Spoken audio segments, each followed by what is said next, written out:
My name is Jenna Sullivan, and I am here on a Friday, and we're just going to talk about, welcome from Charlotte, cool. We're going to talk about the best thing you can possibly do for yourself. So what I mean by that is simply understanding the power of positivity. And I know that you guys know this stuff and you've heard about this, but I'm going to share with you, because I'm an oil girl, you know, all my friends do oils. I'm going to talk to you guys about something you can do this September, starting back to school. Just kind of everybody is worn out. If you have kids, how many of you guys have kids? Tell me if you've got kids, because that's an important factor going into all of this, because I have a 7-year-old and this has been by far one of the hardest summers to date, just because he's, greetings from California, I'm from there too. It's the first year that I've had him, like, not necessarily home all summer, but yeah, 7-year-old boy, same here. But like they're super, 2 teen boys, awesome. For whatever reason, his age, he wants me with him all the time. And he used to not be that way. He's always very independent. But he's wanted to play a lot this summer. And who am I to say no? I mean, you know, I want to play with him, but I also have to work. So I've had to really balance a lot. So I'm looking forward to him going back to school on Tuesday. Ooh, yeah, you're in it. 4-year-old and a 1-year-old. I love that.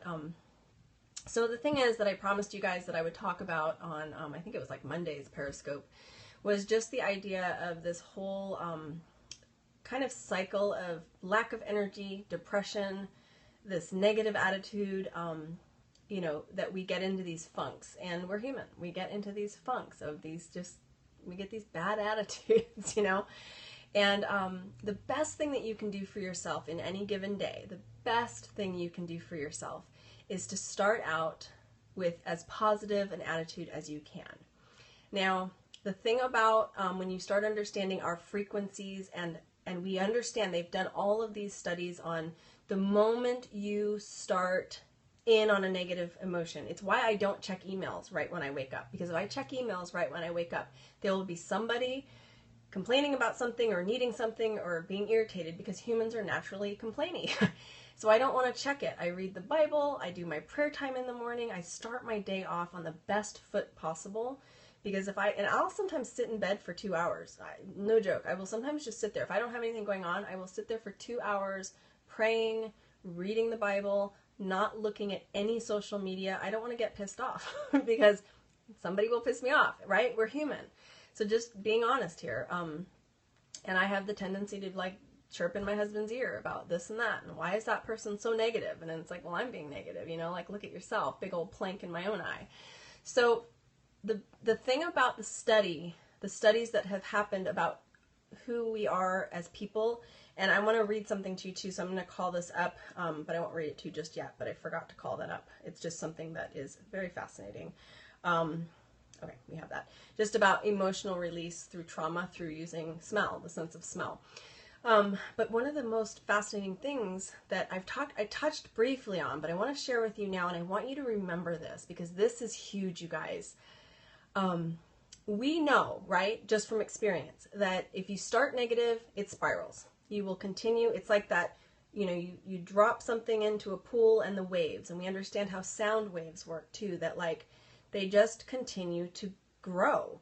And so if you start your day off negative in any way, shape, or form, your day will continue to snowball until by the end, ripple effect, until by the end of the night, you will be ready to shoot somebody, you know, and you will tell your kids, Mama's not having a good day, get out of my face. It's like no joke, right? And we don't want that. We don't want to be that person. That is a bad person to be around. It's draining on everybody else. Nobody will want to be your friend. If you have a lack of friends, look at how you treat others. You may just be a negative energy source, and nobody wants to be around that. So the thing about it, when you start understanding that ripple effect, is that the same is not true with the positivity, you know, pebble. So you've got a negativity pebble that you drop in the pool and it ripples out until you get this huge tsunami at the end of the day of just massive monster mommy. Okay? If you drop, then people think then, well, if I drop the pebble of happiness and contentment and positivity in, the same thing should happen. That is not the case. And that's what's fairly fascinating when you start studying studies that they've done and really kind of researching how it works. So with essential oils, which is kind of fascinating too, is that you could help raise up those negative frequencies in your body just by smelling them, because the sense of smell is so powerful that it helps us release this kind of strange emotional trauma. And why I say trauma is because they're these like little traumas that happen throughout the day that we hang on to and we can't let go of, and that's our problem. So when you start understanding like the fact that just a happy thought will maybe do this much and a negative thought will do like this much, it's not the happy thought that you need to start thinking, it's the ecstatic thought that will start to snowball. So what I want you to get in the habit of is waking up in I'm going to just start my day out calm and be happy and think happy thoughts. That will not do it. You need to wake up and be ecstatic. And this is the hardest thing to do.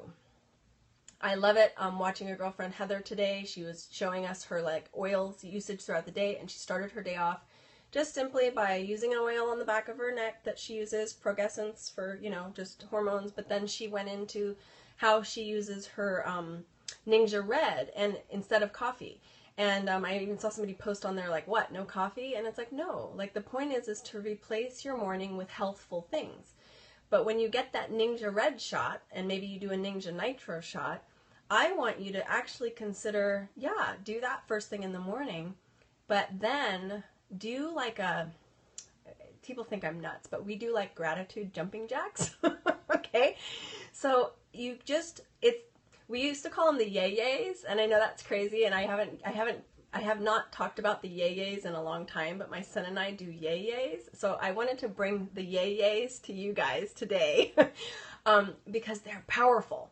Yay-yays are powerful. So you might be wondering, what is she talking about? Okay.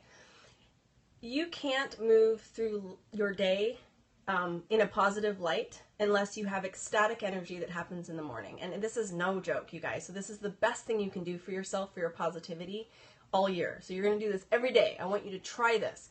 Some of you girls are so depressed, so down in the dumps, so needing this. Just do it. You might think I'm crazy and you might think this sounds ridiculous, but I want you to do it.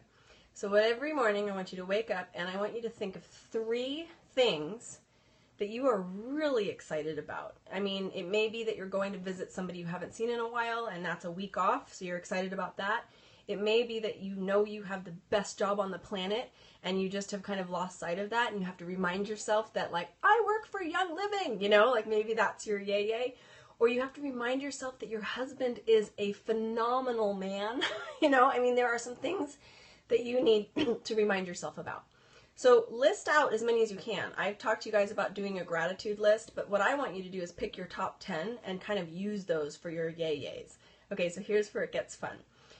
You have to jump up and down on your bed if you can, or jump up and down on the floor. But you're going to do this. You're going to say, and it's better to do it with someone. It's why I love doing it with my 7-year-old. I can't do this with my husband. He thinks I'm crazy. But if you have no one to do it with, do it in front of a mirror. You need to have like a connection with somebody, even if it's yourself in the mirror.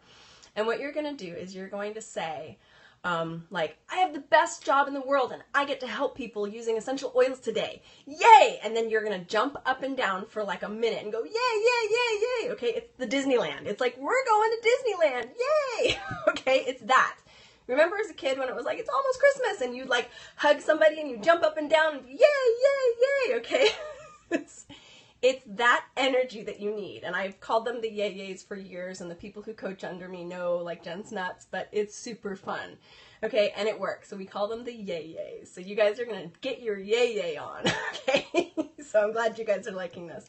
Share this out to your friends. So I want to encourage you guys to have a running list, though, but they need to be real things that you are excited about that maybe you lost sight of that you're excited about them, okay? So I hope that this will change the way that you're looking at your morning, because it can't just be positive thoughts. Positive thoughts do not respond the same way as negative thoughts do. Again, to raise, like if you have a negative thought, you get your frequency actually lowers to really, really bad areas, like where you're actually in a way to be, jump up and down when you feel angry. Young Living Fit. Oh, that's good. I never went to them. Jump up and down, because it actually gets your lymph moving, but it also actually, to say yay and to connect the positive mental attitude of something specific to jumping up and down and being excited. It's the fake it till you make it, but it's no joke. Your brain doesn't know any different. So I'm going to give you some psychological thing here that I've taught everybody since 2001 is when 2000. Since 2000. So for 15 years, I have taught this. I saw it in a Glamour magazine like 7 years ago, word for word. And I'm like, they totally stole my shtick here. But I'm going to tell you something that I tell every single person I photograph. And I can't actually take credit for this. I got this from an assistant of mine, which is so funny. She told me this when we were in London shooting the president of Nokia mobile phones. And she told me something that I have never forgotten, and I've used this for my entire photography career. Okay, here's how it goes. And this is no joke. You have two sets of muscles in your cheeks. You have laugh muscles and smile muscles. The smile muscles are the ones that you built up over time as a child to go, cheese. Okay, it's a set of muscles that's a fake set. It's why you don't like the way you look in pictures. The second set of muscles are your laugh muscles. They're the muscles that you actually like what you look like when you smile. Okay, so here's the interesting fact. If you giggle just a little bit, just like this, okay, it's awkward, but your brain doesn't know that you weren't going to actually laugh. There's a split millisecond of a second in there that by just making a sound, your mind tells your cheeks that she's laughing. So it's the more natural set of muscles that ignite. It's totally no joke. So when you're doing a selfie, just go like this, go, okay, or whatever your little fake laugh is, but make an audible sound. So guys can never do this. So my groom, I always say, I get it. You're not going to sit there and giggle on your wedding. You might, and most of them take my advice and then they love their photos. I say you have to make an audible sound. So when you're next to your bride-to-be or your wife at the time, you would go, smile with an audible sound. All that does is it loosens the muscles up because your brain triggers the right set of muscles, the ones that you like more. Okay, so that is a trick I give everyone. But think about that in conjunction now with why Young Living Fit would have said, you know, when you're feeling angry, jump up and down. I'm going to go a step further and say it's not just jumping up and down. That's going to stimulate your lymph, but you need to associate. It's like Pavlov's dog. You need to associate something specifically exciting, whatever that exciting thing is, with why you're jumping up and down. That will change your whole physiology, or however you say that word. So I'm going to read this to you guys real quick because this is another thing. It kind of goes hand in hand. This is from the Reference Guide for Essential Oils by Connie and Alan Higley, and they state this. High levels of sesquiterpenes found in the essential oils of frankincense and sandalwood help increase the amount of oxygen to the limbic system of the brain, particularly around the pineal and pituitary glands. This leads to increase in secretions of antibodies, endorphins, and neurotransmitters. Also present in the limbic system of the brain is the gland called the amygdala. I always mess that one up. Is it amygdala? Amygdala, that's it. I read it all the time, I can never pronounce it. Okay, so it's also present in the limbic system of the brain is the gland called the amygdala. In 1989, it was discovered that the amygdala plays a major role in the storing and releasing of emotional trauma. The only way to stimulate this gland is with fragrance or through our sense of smell. Therefore, with aromatherapy and essential oils, we are now able to release emotional trauma. So when you start thinking about the fascinating way in which our bodies work and how we understand that some of you might smell the smell of baby powder and want to cry because maybe you've gone through 3 miscarriages and have no children, whereas some of you are maybe grandparents and you smell the smell of baby powder knowing that you're never going to have a baby again and you cry, but they're tears of joy because you remember that and you love that and you smell it and it brings you right back. And I love passing frankincense around because if I've got Catholics in the room, they either love it or hate it. There's usually no middle ground. It's usually like it just brings me right back to those, that beautiful Catholic sermon I remember going to growing up. It was like, that was what they remembered and it was beautiful.